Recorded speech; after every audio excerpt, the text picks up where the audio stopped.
ቻናሉን ላይክ ሰብስክራይብ በማድረግ ቤተሰብ ይሁኑ። እንወዳችኋለን። አንድ አመት ህፃን ሲያቅፈኝ ጡቴን ነካኝ። ይሄ ታሪክ ምን እንደተፈጠረው አንድ እናት ነች ኮንታክት አድርጋኝ ታሪክ ነው የነገረችኝ። ስዊዘርላንድ የምትኖር እናት አመት በዓል ቀን እንግዳ ትጠራለች። ሰው ይሰበሰባል፣ ቤታቸው ያከብራሉ ምናምን። ለ11 አመት ህፃን ልጅ አለቻት። ተነሺ ሰላም በይ ምናምን ቀፊ እንግዳ ሲመጣ በስነስርዓት ባህላችንን አክብሪ ምናምን ላታለው አለች ማለት ነው። እና በዛው ያው አሪፍ በዓል አሳልፈው ምናምን ሰው ይሄዳል። ከዛ በነጋታው ሰኞ ቀን ልጅቷ ትምህርት ቤት ሄዳለች። ትምህርት ቤት ከሄደች በኋላ እናት ይደወልላታል። እናትየው ተደውሎላት ትምህርት ቤት ትፈለጊያለች ትባልና ያው ትምህርት ቤት ስትሄድ ትናንት የነበረው ቤት እንግዳ የልጅሽን ጡት ነክቷል እና ልጅሽ ያው ለትምህርት ቤት መጣ እንደተናገረች እና ምንድነው የተፈጠረው የምታውቂውን ነገር አስረጅ ትላለች አስተማሪዋ።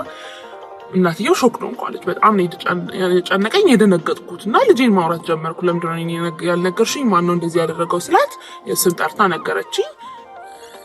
ለምንድነው እኛን ያልነገርሽኝ ስትላት ደግሞ ያው አንቺ ብዙ ጊዜ ባህላችንና ወንድሞቻችን ናቸው ፋሚሊ ነን ስለምትይ ለአስተማሪ ለዛ ነው የተናገርኩት አለች። ግን በዛ ቤት ውስጥ አለች በዓል ቀን ምንም የተፈጠረ ያየሁት ነገር የለም። ምክንያቱም መጥተው እዛች ሳሎን ላይ የተቀመጡት በላን ጠጣን ሄዱ። ግን ሲያቅፋት ሲያጫውታት ነበረ። እኔ ብዙ ጊዜ ተነሽ ሰላም ባያቸው እኔ ተቀመጡ ሩማችሁ ገብታችሁ አትዝጉ ነው የምለው ለልጆች ያለች። ምክንያቱም ይሄ ሀበሻ ባህላችን በዓል ምናምን ፋሚሊ እንዲኖራቸው ስለምፈልጋለች ማለት ነው።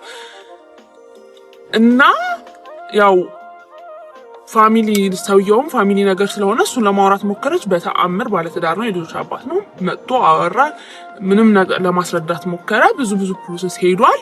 ግን ከዚህ ምንድነው የምትማሩት ነው ያለችው።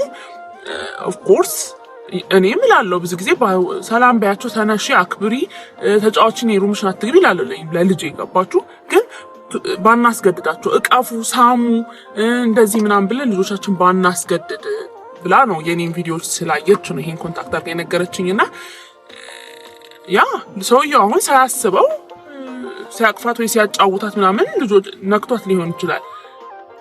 ይሄ የሚያሳየው እዚህ ያደጉ ልጆችና እዚህ የተወለዱ ልጆች ብዙ እንትናቸው ባህሪያቸው ወደዚህ ሀገር ስለሚሄድ ይሄ በተለይ 10 አመት 11 አመት በላይ ሲሆኑ ያውቃሉ ምን አይነት ስህተት እንደሆነ። እና የሰውዬ ሳያውቅ እንግዲህ ጡቷን ነክቷት ሊሆን ይችላል። እንደዚህ ሲያጫውት ደረቷን ነክቷት ሊሆን ይችላል። የ11 አመት ህፃን ነች እሷ የወሰደችው። ግን በቃ ጡቷን ለመንካት የነካ ነው የመሰላት። እና ኦፍኮርስ ችግሩ ተፈቷል ብላኛለች።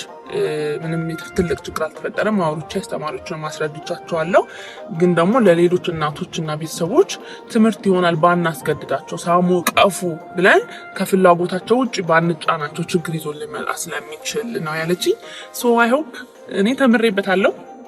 እናንተም ከጠቀማችሁ ሰዱት።